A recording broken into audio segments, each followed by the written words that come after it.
Welcome back to EduTech 2020, presented by Niti Aayog's Atal Innovation Mission, IAMAI, Zendesk, and National Scale Development Corporation. Ladies and gentlemen, for this segment, we have a standalone address followed by an exciting fireside chat. We have with us Mr. K.T. Prasad, MD and RVP India and SAARC at Zendesk, who will deliver a standalone address. A very warm welcome to you, sir. Over to you, Mr. Prasad.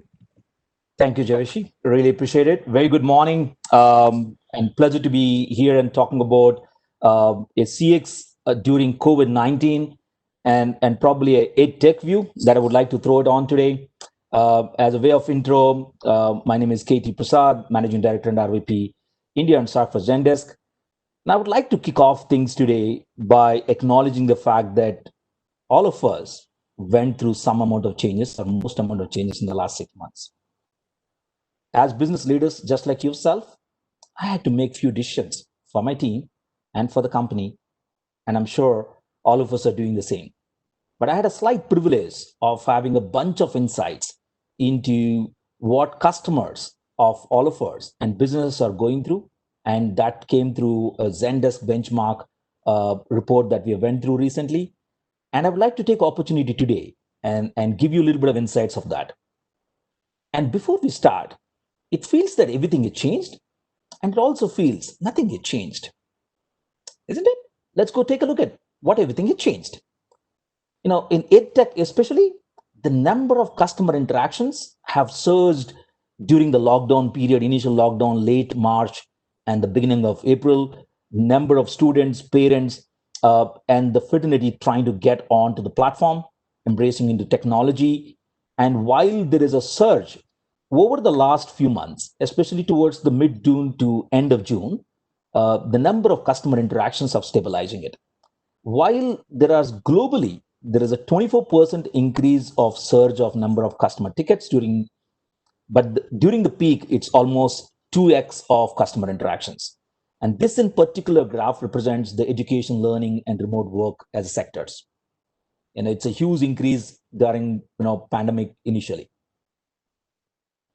Continuing, I think WhatsApp as globally and also in India is one of the favorite channel that either you or me, and I'm sure all of us or most of us use to communicate to family, friends. And it also looks like it's the most preferred channel by your customers to engage with you. Either it could be a student, or it could be a parent, or it could be teachers. All of them started communicating to businesses over WhatsApp.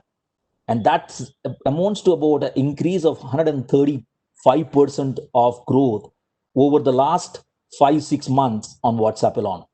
While the other channels, like traditional channels, like calls, which has been very steady, and in fact, a lot of businesses are trying to get off from calls and trying to use alternative technologies to engage customers where there's a better response rates and also better preference of customer, like WhatsApp or even social messaging channels. And we see a online chat is also used as a most preferred channel of solving customer problems in these pandemic times. But WhatsApp is the number one trusted source, looks like, for all of us to rely to talk to business.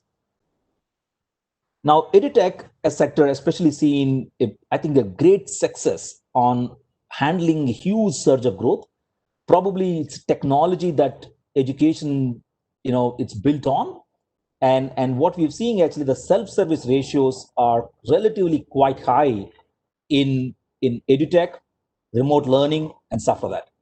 And you see that 149% of self-service reviews, and when you compare to the customer growth, tickets, if you want to call it as 24%, that means most customer requests are not even reaching into the support agents. It's all getting self-service through help center articles and stuff like that you put it onto your website, which is phenomenal from a tech adoption point of view and ticket deflection point of view for most of us in the businesses. But at the same time, if you hear all of this concept, while there is a range of number of customer interactions and evolving of different technologies to embrace customer conversations and providing that great experience, but few things have not changed. I think even these pandemic times, I think customers are trying to talk to or engage in businesses who are trustworthy, who establishes and have a right support channels to engage with them. And more importantly, your employees, all of our employees are looking to empower them to have a better engaged conversation with customers. And those two, in essence, that is basically customer wants to hear you and they want you to be engaging in the most preferred channel, and employees to be empowering them to serve customers, are two fundamental things have not changed. Pre-pandemic, post-pandemic, I don't think it'll change anytime in the future, because those are two key foundations for really driving a great customer experience. Now, let me give you a quick example of where we have seen this is really playing a big thing. Let me introduce Khan Academy, created by Sal Khan and back in 2008. It's a non-profit organization, offering free education in maths, science, and humanities. During the pandemic, there is a huge surge of course, volume of interaction that gone up to Khan Academy. But before that, just giving you a scale, got about 20 million active users on Khan Academy. That's quite a bit. And during the pandemic, when COVID really hit, there is almost close to 3x increase in traffic to the websites and the apps. There is 13x increase of interactions and support tickets from parents, especially who are trying to get education and continue to educate the children and keep the learning phase on. Third, about 8x increase in support interactions from teachers.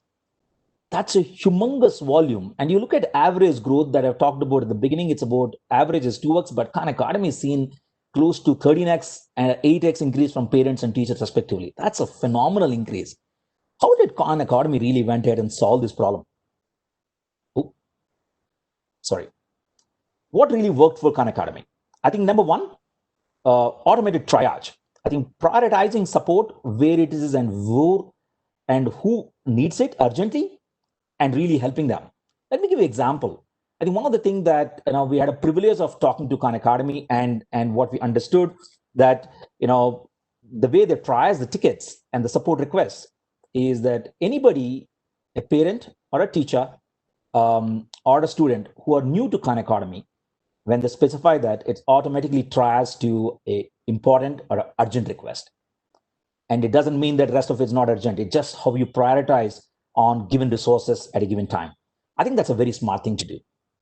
Second, when you do automated triage and prioritizing support for Khan Academy, it's actually driven great CSAT, 92%. And in fact, response times have doubled, because people who are comfortable and leverage to use of Khan Academy continues to use it. But at the same time, the new people who requires a lot of support and hand-holding. And remember, some of the parents and teachers who are really not very used to working on technology platforms and teaching over technology platform, or what we call e-learning. They're still looking at the traditional way of teaching. And for them to give them the right support when they read it, I think it really drives a great customer support, a great technique and a strategy adopted by Khan Academy. Number two, and what we have seen, the self-service ratio, which is I think is the highest customer satisfaction driver across all industries, irrespective of tech and all other industries. It is the way to help your customers. The best way to help your customers is not to help them.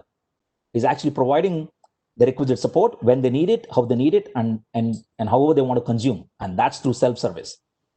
You could do it by two phases. I think Khan Academy did it in two-pronged approach. I want to give you that insight. Number one, of course, have some great smart help center on the website, on the mobile app for users to really consume data and use that as driving factor to help customers. And second, I think second approach is being very smart. It really have an engaged community. So Khan Academy has such a wonderful engaged community. Every support request that was supposed to be raised, in fact, did not get raised, because if you go to look at engaged community on Khan Academy, there are more community are going and helping the newbies that are getting onto the platform. It is the best way of scaling a business and leveraging a community to really solve the problem. If I got some help and I know how to solve the problem and I can help my peer and somebody who's looking for the help, it's brilliant. And that's basically having engaged community. And what it driven? 38 to 1% ratio of community views were support tickets. Imagine the amount of ticket deflection that Khan Academy could do with this two-pronged approach and self-service. Third, very important, during this pandemic, when there is even otherwise also, the something that Khan Academy really thrives on is really leveraging technology to collaborate better. Now, imagine I talked about the community of engaged community. If there is a request that come in, which is technology in nature, most of the support users or maybe community users cannot help address that. That can be routed and automatically created and integrated with Slack, and it opens a Slack group communication, and then you can really work on that. Or it could be Jira integration for even more technical queries and engineering queries.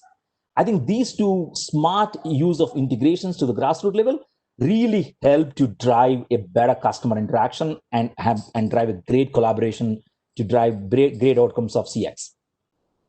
Now, that's about the Khan Academy, but I'm sure each one of you would be driving some amount of customer connect and I'm sure driving experience. Remember, these times are very tough, but the smartest businesses are the ones who keeps their heads down and keeps looking out and seeing how to solve the problem.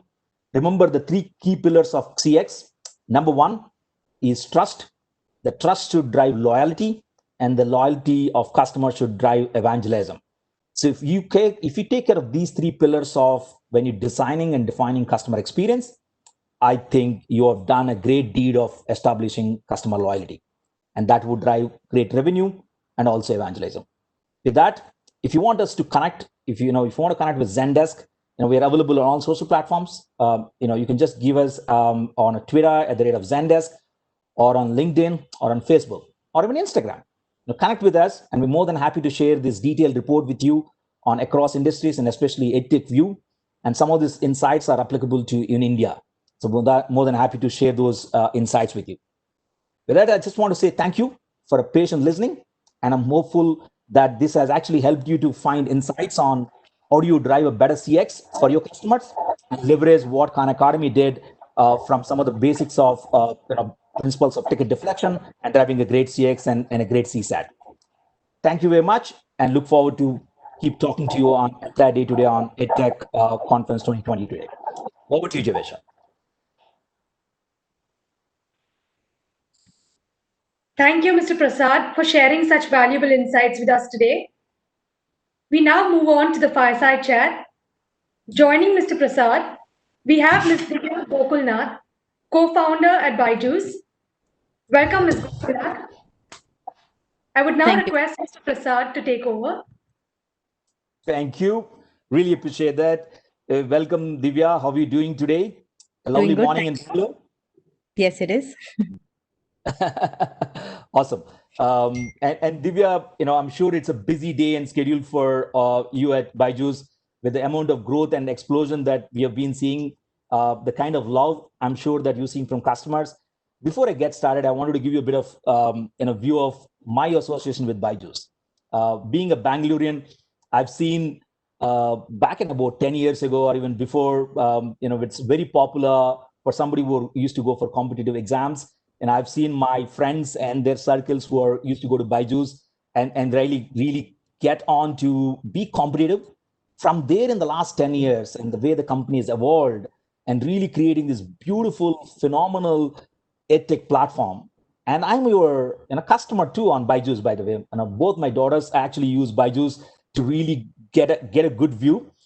And I was sharing with somebody, why is it important for me? And why do you think that, it's always a battle between the minds of your family, somebody who thinks about traditional tutoring is better, and somebody like me who thinks that picture memory is far better than rudimentary by harding and stuff like that. And when I personally looked at about 5 years ago to evaluate whether it's the right thing for my kid, and when I looked at sample videos, it felt that it is the best way to teach somebody. You're not mugging up, you're actually remembering and teaching the concepts, which goes deep in minds and brains of people and kids, and these kids become smarter over the day. So I want to thank you and the rest of the co-founders by creating such a beautiful platform, which is revolutionizing EdTech in India and all across world. Thank you. Actually, I think, our biggest testimony is parents like you. And I think where we are today is largely because of our students, of their parents who continue to trust us. Otherwise, see, there is no scope for a very short-term goal kind of thing, especially when you're in a segment like education, right? If you have to stay relevant even after 10 years, 20 years, you really need to care about the product that you create, and you need to care about the people who are using your application. So I think that's one thing which we've always kept. Children are always in the center of our focus, and we've always been on the side of the user. And I think whether it's now, whether it's 5 years back, 7 years back, when we started with a completely offline model, and today we're completely online. So we've positively disrupted ourselves along the way, but we've never really changed from our mission of making students love learning. That stays even today. Oh, beautiful, Divya. In fact, I think kind of averted my next thought of asking you: is there a secret recipe that you could share with I'm sure all other entrepreneurs in edtech and beyond who's looking forward to getting some tips? Is there one secret recipe or a secret formula for this great success that you've been seeing? So it cannot be one thing. A lot of things have to come together. So maybe I can start by saying we've always been very aspirational. We've always been thinking big. We've looked at ways to positively disrupt ourselves. And if you look at our journey till date, you will see that we are an extremely agile organization. We've not been afraid to redefine our own business models, strategies to create an even bigger impact. So while we've been fixated on our mission, we've always been flexible in execution. So like I said that we were 100% service. Today we are 100% product with 100% online with the launch of our learning app. When you actually came on, you're probably one of our earliest adopters, and I'm so happy and so proud. And since the app launch in 2015, like your children, we've helped millions of students embrace a new way of learning. Right? This is something where there is no rule book. There's no cut, copy, paste model. This is pure. This is completely developed in India. It's completely developed by us, by with the help of first principles. So I think that really helps. And I think it's also very easy to start a mission driven company, especially in a sector like education, which is close to all of us, because it's the best way to make it big, right? For most of us, especially in developing countries like ours. But I think it's very important to even remain mission driven. And we spent close to a decade, like you mentioned, teaching, learning, growing. We moved from classrooms, stadiums, virtual classes, personalized, blended, experiential learning, and what more, like everything more which will benefit the student. So I think what's really worked is that during this entire journey, the core founding team of Byju's, the team has stayed together. And that common thread of passion, if it binds the team on top, that kind of drives the sense of intrapreneurship throughout the organization. And I think that's how, and always being on a continuous pursuit to make things better, right? There is no room for complacency. So we can't say we're successful, then the game is over.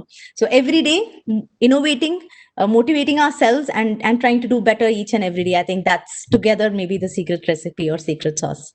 Oh, beautiful, Divya. I really like the way you said it. I think when you're the passion that binds you guys together, and again, you want to go out and create a new wave of things that was not there, existed. You're finding a new way to do it. You're finding a way to solve a problem. You created identified a white space, found passionate, people who are in the similar minded and really driving this change. And lovely to hear that.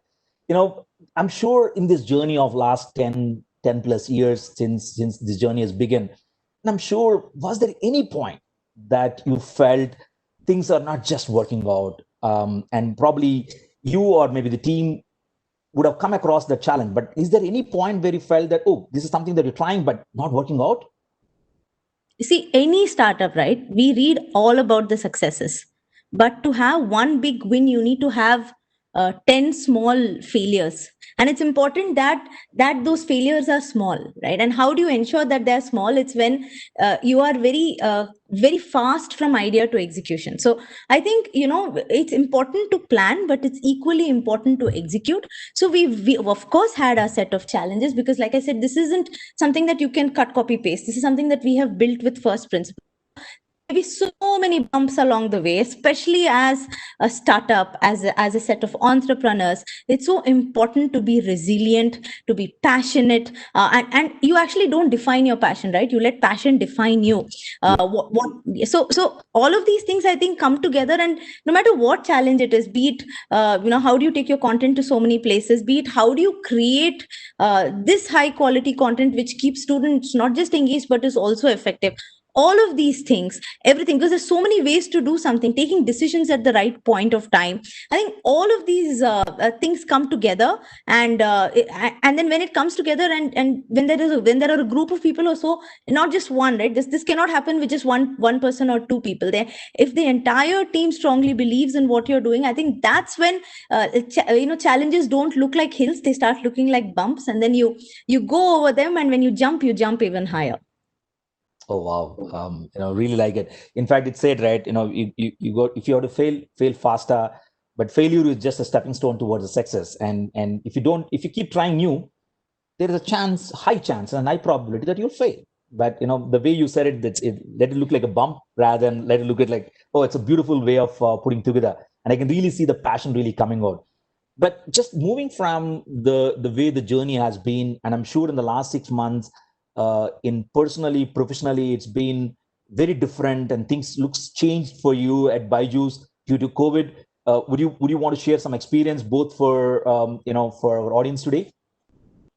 Yeah. So maybe I can just start by stating two very simple numbers. We're all math people here in the company, number driven, paranoid about numbers. So in the first 4 years since we launched the app, we got 40 million students on our learning app. And just in the last 5 months, we got 30 million more. So I think what COVID has done, as unfortunate as the situation has been, is it's put edtech in the limelight, because overnight we've seen all stakeholders move online. So coming to Byju's, what we did is initially we made our learning app completely free. When schools shut down, I think UNESCO reports actually mentioned that 1.3 billion kids are out of school, right? So that was the time when we immediately made our app completely free. The second thing we did is that we realized that students are missing out on the regularity that school provides, where children can come at a specific time and learn, each day from their teacher. So we launched free live classes on our platform, and I think all the teams pulled that together and rolled it out in absolutely no time at all. So there were major features getting rolled out for the company. So I think we were one of those companies which worked overtime, and for the first time we were all working from home, but even though we were apart, we were still together. And it was initially tough, but then when I think when all the teams realize that the kind of responsibility they have in helping students continue learning, they pull up their socks, and then they all come up, and they've done a fabulous job. So multiple releases, not just the live classes which kind of wanted to help students continue learning. We also launched the app in multiple regional languages, so that students can now learn in their mother tongue. Most of the major regional languages is what we have. We launched the product in history, civics, geography, which is social studies. So now we also have more subjects, so students can actually prepare for many more things, not just math and science, which we initially had. And I think it's very what did not happen actually in the last few decades, we saw it happen in the last few months, and I think a lot of people in education would testify for that. And we're seeing big behavioral shifts in all stakeholders, be it parents who are now accepting the new format of learning online, students who are realizing how nice it is for them, because now everybody has a front row seat, and there are a lot of benefits of online learning. A lot of subjects can be taught online in a more effective manner compared to offline. And I think teachers who are now getting even better prepared to adopt to online learning methods and understanding how useful it is, and institutions, even schools, who are turning online and running their programs online. So all stakeholders in fact have seen the benefit of online learning. And I think if you ask me, while the number of students who came on our platform is a good number to show that there is a lot of traction towards online learning, I think a more important number to track is engagement. We used to see about 70 minutes of engagement per session prior to COVID, but after the lockdown, it has gone up to 100 minutes per day. And I think what's more important, that students are coming almost every day to learn. Now, you can't force that behavior. students need to like to do it if they have to take up the initiative and learn on their own. So I think I just want to summarize by saying, I think though technology in education has been there for years, because of the current crisis, I think everyone's getting introduced to the benefits of online learning. While the future of learning, I don't believe is going to be 100% online. I think it's going to be a blended model where the best of both the worlds, online and offline, coming together, because there are a lot of things you can't teach children, especially K-12 kids in the online world, like social skills like empathy or sports skills. All of these, you need to have people with you. It's always a bonus. So yeah, so I think the future of learning, even though online learning is in the spotlight, the future of learning is going to be blended. Oh, that's fantastic. Divya, one thing that I've seen personally in the last 6 months too, uh, we all thought, what would happen with education? There's academic is going to be would that be waste? What happens to learning? And the kids have to constantly learn. And what Byju has really brought to most homes or all homes across India, and I'm sure other markets that you operate, it made education fun. Learning can be fun. It doesn't need to be tedious and stuff like that. But also, I think the opportunity, and I'm sure Byju had, and I think it's a significant impact you had it on the community of teachers. Is there anything in particular that you worked in institutions or boards and different organizations across in India to make this as future of India? Because I know you mentioned about blend. Is there anything that Byju's is working, which probably you could share, maybe whatever you could share, to make this as a continuous learning process over a period of time? Yeah, so when it comes to institutions, I think there is a lot of scope to do so many things, because what we specialize in is the way online learning is important, and how this can be used. So while our product today is completely for self-learning, when a child is learning at home, there is a lot of scope to use this in school itself. It's early days, but we've started looking at ways in which we can empower schools further to help them also move online, transition seamlessly. But still early days to comment on something concrete. But this is something, it's not just about Byju's. I think there is a lot of scope in edtech overall, right? This is the best time to start up, and to start up in edtech, because there is, like you rightly said, there is so much scope to make institutions come online, teachers teach better, students learn better. So I think this is the time and age where we can and I think the companies that will stand out are those who don't just digitize learning, but those who keep that quality in mind, because you will see like a multitude of people wanting to start up, trying to start up in this space. And I think what will differentiate then is the kind of quality which is being offered, be it content or be it the kind of technology which is going into it. Yeah, and I think rightly so.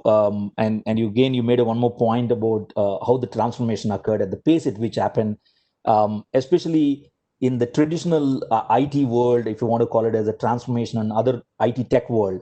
Some of the projects of ITs used to run for transformation processes run for 18, 24 months and 1 year and stuff like that. Long drawn transformation projects. People had BCPs, business continuity plans. In fact, all of them have been tested, and there's a beautiful WhatsApp forward that was roaming around in, I think, in April, May. What really impacted transformation? Is it cloud? Is it tech? Is it that? But I think it looks like COVID is the transformation agent. It really transformed not just one industry; it transformed all industries. Time to acceleration becomes very key. I think I've seen that you really driving that and being in the change agent, because I think you are already on the journey path. But I'm sure with this spike of huge subscriber base in the last 6 months, all of that would have created some kind of operational challenges to really support such a huge volume. And it's maybe keen to understand, is there anything that you could share on how really you embarked into the growth journey? I think now in the last 6 months, especially the spike, what is the secret recipe of Byju's really still providing that great company reach, right? And for customers, which is parents, teachers, and students. Yeah, and I think for any customer focused company, it's very easy if you know what your priorities are. Don't let your priorities change. I think even though there was a surge in the number of students, there was obviously a huge traction on the app. But I think if you always keep user experience in mind, if you keep student experience as the core focus in mind always, and you don't waver from that, I think that's when you try to make everything work around making that one thing happen, right? So that is why the reason why we launched live classes was keeping student experience in mind, what they need the most at that point, what is relevant at that point of time. Because if you ask anybody, 3 years ago, 4 years ago, what will you be doing today, nobody would have got the answer right. COVID has Yeah. changed all that for all of us. So I think it's about and it's about, I think why it kind of worked is we are not we plan. Okay, of course we plan, and I think it's as important as you have a life goal.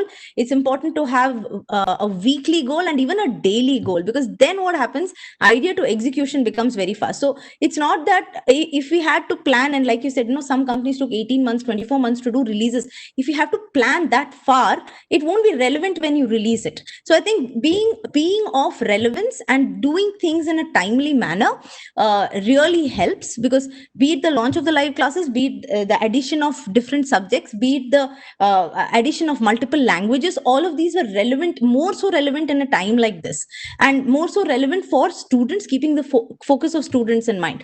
So I think that's what has kind of worked, and it definitely helps to have a very strong team who also believes in the same mission. Like I said, when you asked me initially, I think that's actually the core strength. And if everybody's aligned on the mission, and it trickles down to each and every level in the organization. So I think both of these things come together. So no matter what challenge is there, and operationally, yes, because we're all working from home for the first time, there are a lot of things we're doing for the first time, but we've always been core education using technology as an enabler. That hasn't changed, be it the last 6 months, be it the last 6 years. So I think that's how we've managed to be rooted and take whatever challenges we've had heads on. Wonderful. I'm sure, like most organizations, Byju's also would have had all employees working from home. Being one of the co-founder and a leadership role, curious to understand, are there any things that Byju's have done engaging employees? Because engaged employees is very important to manage your customers end of the day. Anything that you could share on how you went on the journey of engaging employees? Yeah, and I think that's very, very important, right? Now, if you look at what COVID has done to the workplace, it's transformed it. This is the first time I think we can get into the actual lives of people who work for you, because there are so many moments when there were so many times when you won't even know, say, the husband or the wife of somebody who is working with you. And but this is an opportunity to get to know people, get to know families. And I think it's made it's the COVID has made, and working at home has made the whole concept of the workplace more personal for all of us. So I think we've seen that happen. And but the kind of the sense of belonging which an office brings, it's different, because you don't just discuss work when you're in office. You end up having a lot of good time, you discuss a lot of other things with your colleagues, and all of that is essential for the overall development and enjoyment of that's the beauty of the workplace. So I think if that is getting integrated into even the online meetings, then it's good. So we've done a bunch of those things. Different teams execute it in different ways, but we've had we do a lot of employee engagement activities. We do almost 4 every month, be it workshops, online workshops, be it stand-up comedy events, be it addressals by the CEO. And I think that this is just probably the only way in which we could have addressed all our family, our Byju's family at one go. So I think we've started understanding how it's useful even for us, not just for learning, but also for growing as a company. It's done that. So if you ask me, I would just like to summarize by saying, one, because it brings about the personal aspect of an employee to work. You get to be so much more part of their family because they're at home. You get to understand them, because small rewards and recognitions programs, if you have the mother or the father being present, this is possible now, right, where you can reward them online. So these are things where you can bring proud parents onto the screen and give the virtual award. Even though it's virtual, you can give it in front of them. So there's small things that every company can do and adopt, which we also kind of started doing, where we used the fact, or we leveraged on the fact, that even working from home is a big advantage, because employees can actually bring their best of themselves and their natural environment to work. Divya, again, I think maybe the philosophical similarities between Zendesk and Byju as the companies. I think we also at Zendesk done a ton of things, and we continues to do on employee engagement. And in the recent survey on the employees, then one of the things that our employees said is rewards matter, recognition matter, and da da da. And we said, what does really matter in this time? The topmost thing that being called out by all our employees, that recognition. That is still pays so much higher than the actual reward in in a rupee or a dollar term, which is materialistic versus a pat on the back. And I think you went one step ahead and actually figuring out if you can bring in the family and say, you know what, you guys are really helping us, allowing your our employee to work efficiently and a place at home to continue to drive for our business and as well as for customers. I think that's immense, and I probably will take your permission and use a little bit of that actually within our Zendesk too. I think Of course. I think it's a great engagement technique, but at the same time, managers, leaders are finding difficult to find collaboration. First few months, I think it's been a little bit of honeymoon period. I think we have seen everybody started enjoying work from home, productivity is going up, travel time is cut down, right? So everybody's in Bangalore, people save 2 hours straight away, morning 1 hour, evening 1 hour. And now people started missing the colleagues. People started missing that chai time or a break time conversation or coffee break that you want to talk about. Talk about topics which is beyond on the agenda. Yeah, exactly. I think as companies and all of us need to evolve in finding ways to engage our employees and collaborate, find collaboration techniques. I think, again, very rightly so. I'm going to ask you a little bit differently. During this time, of course, the volumes of requests would have gone up. You would have had certain way of engaging your teachers and parents and stuff like that. What we have seen, Divya, companies of edtech companies across the globe, usage of WhatsApp has gone off. Some of them not leveraged it, now embarking into the journey of leveraging and having that WhatsApp as a channel to have a communication with parents or students. Want to get your thoughts. I know it's a slightly tick maybe, but I want to get your thoughts on providing CX. Is any trends that you've seen on how customers engaging and preferred channels? Yeah, so I think WhatsApp is more a personal channel now, because I think SMSs have gotten highly flooded. Yeah. But we've also seen very good reaction rates on email. So if you ask me, it's a blend of all the three, which would work. Now it depends on what you're talking about. Now if it's a reminder for a class, so WhatsApp would work wonders, because a parent would be on WhatsApp today. All of us are now. SMS, like I said, it's crowded now. It's kind of crowded, right? Compared to and emails can bring about in a very creative manner. It can engage with your student and your parents. So I think it's about long format versus short format. What is it that you're trying to communicate? How much do you want to communicate? Is it information? Is it probably explanation of a feature?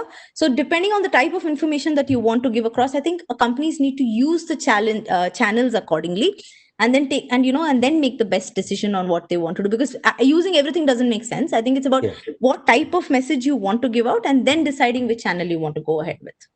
Yeah, define the user journey, find what experience you want to provide, and then map the channel rather than just put one thing and apply it all. It doesn't work. Makes sense completely. Again, another thing that I'm seeing from last few minutes that I've been talking to, you seems to be highly passionate about making a change and passionate about customer. And do you think that driving better CX drives better growth? I know you like numbers, so I'm not going to ask you to put the numbers, but do you think, pragmatically speaking, drive a better CX, better growth, revenue numbers? Definitely, right? So even though we have a lot of numbers that we track, be it our year-on-year growth, we've been growing at over 100% year-on-year from the time that we launched the app, and we've been continuously increasing our TAM and all of that. But then two numbers that we're actually paranoid about is engagement and effectiveness, and both are centered around customer experience. So effectiveness we measure with the help of renewal rates. So right. that is at 85%, which means that even though you see, and you here the user is different, the purchaser is different. Now, unless there is effectiveness, the parent is not going to invest in the product again and again and again. So I think being paranoid about the right kind of numbers will really help. And I think we are very, very particular about offering the best experience to our students, and customer experience will always remain our number one priority. It should, whether it's pre, during, or post pandemic, and we have big teams in house taking care of that. So I think, and you see, in today's digital world, digital day and age, concerns uh, can get addressed immediately. It's a big boon because the awareness, you have enough tools to be aware immediately. Most of the social media channels can tell you immediately if something's going wrong, but that also is something that you have to be careful about, because the detractor's voice is so much more amplified today in media. So there is no room there is no room for any complacency here. You have to put the customer in the center of your focus. And I think it's helpful also because entrepreneurs who want to can resolve issues immediately. And when you're starting up and you scale up this fast, of course there will be mistakes that every startup will make, but it's important to learn quickly from it and improve. So you're getting feedback immediately. I think that's the biggest advantage in today's digital day and age. And so I think it's like, there is no short term optics here. We are all here to be relevant after a long time, in the next, even after 10 years. So when we are here for a longer run, we will make sure that what matters the most is something that we take care of the most. And we also track our user NPS internally and externally. I'm very happy to say that in the most recent third party research, our paid user NPS is at 76, which is very, very high. Yeah, so like I said, right, these are the numbers which matter. And I think if a company tracks the numbers which matters, like NPS, like your year on year renewal, like retention, and like engagement, so these, if a company tracks, I think things will go well. Brilliant. I also wanted to tell you that there are a bunch of questions being pouring up from I'm sure people listening in. I have a couple more, and then we'll take some time permits. I'll take a couple of questions also. From your perspective, what is the biggest opportunity that lies in front of EdTech market? I think it's a huge market. It's evolved over a period of time. So transformation is done. But what do you think is the biggest opportunity for EdTech in the future? I think the biggest opportunity is in multiple places, not just one. Of course, it will be because of the number of students. We have a big school going population in the world. I think the biggest opportunity will still be in helping students learn better. Helping them fall in love with learning, helping them becoming self-motivated learners. Because see, the point is, what we need in the future is not a well-filled mind. What we need is a well-formed mind. Reason being that 65% of our primary year students do not know which job they're going to work in the future. So I think it's critical that they get the right kind of education.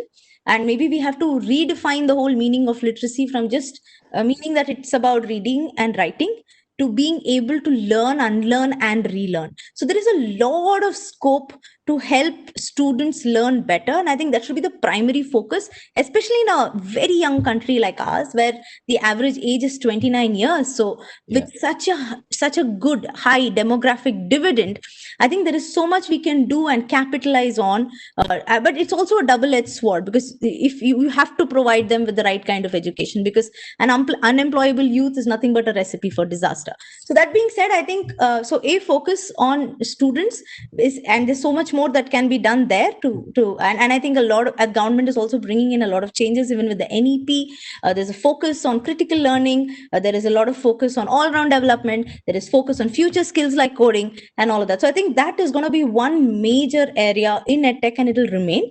And apart from that, like I think I mentioned initially, there is a lot of scope to help teachers teach better online. There is a lot of scope to help institutions go online seamlessly. So and of course parents, the other stakeholder who are now being such a part of the students' learning journey, because all of us are at home with our kids.